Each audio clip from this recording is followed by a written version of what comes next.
Oke, halo semuanya. Nah, hari ini kita akan membahas mengenai gelombang berjalan dan gelombang berdiri. Nah, sebelumnya kan teman-teman sudah nih menulis materi mengenai gelombang berjalan dan gelombang berdiri. Hari ini saya akan mencoba untuk memberikan penjelasan mengenai materi gelombang berjalan dan gelombang berdiri ini.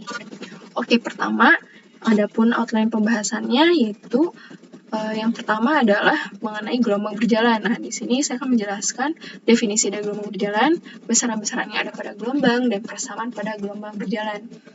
Terus kemudian di poin 2, saya akan menjelaskan mengenai gelombang berdiri. Nah, di sini akan dijelaskan definisi dari gelombang berdiri, besaran yang terdapat pada gelombang berdiri, dan klasifikasi dari gelombang berdiri.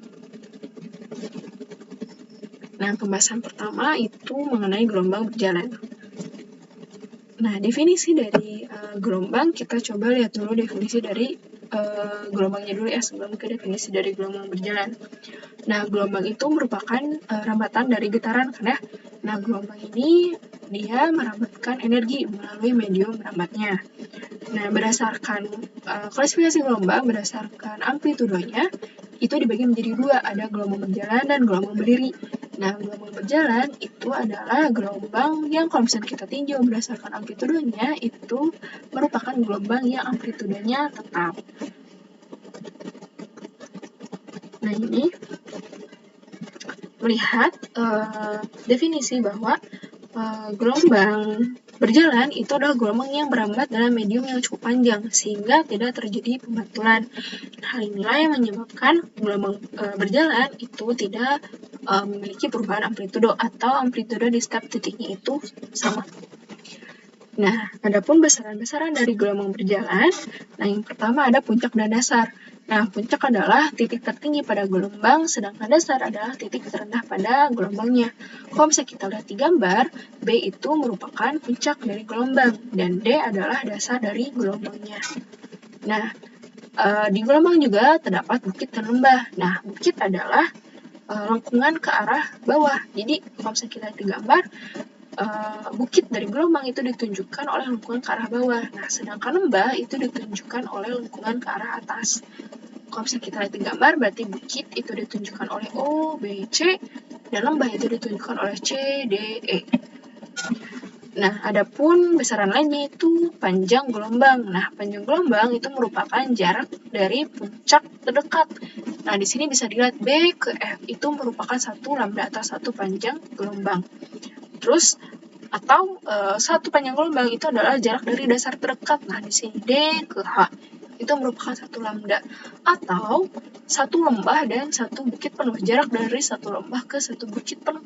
Nah, ini bukit, ini lembah, satu bukit dan satu lembah penuh. Nah, jaraknya itu merupakan satu lambda juga, yaitu dari O ke E.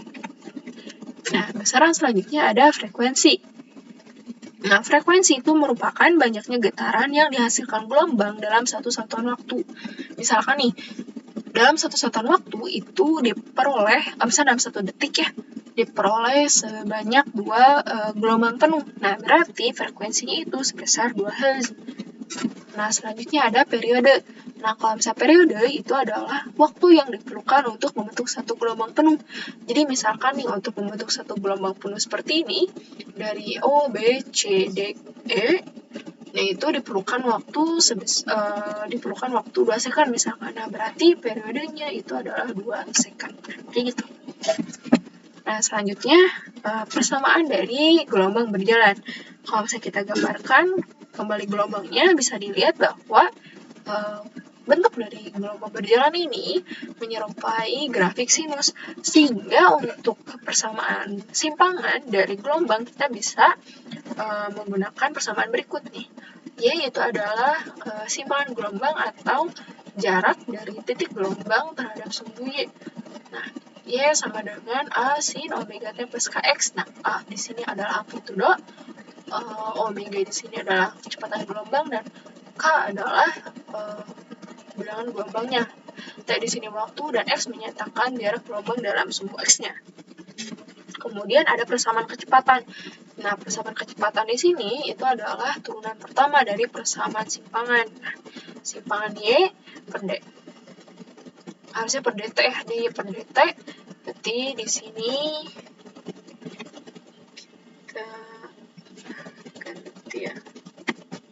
bukan X tapi T.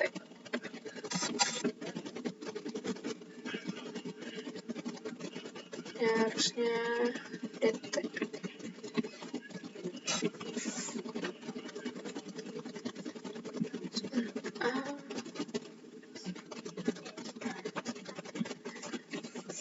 Oke, harusnya dt.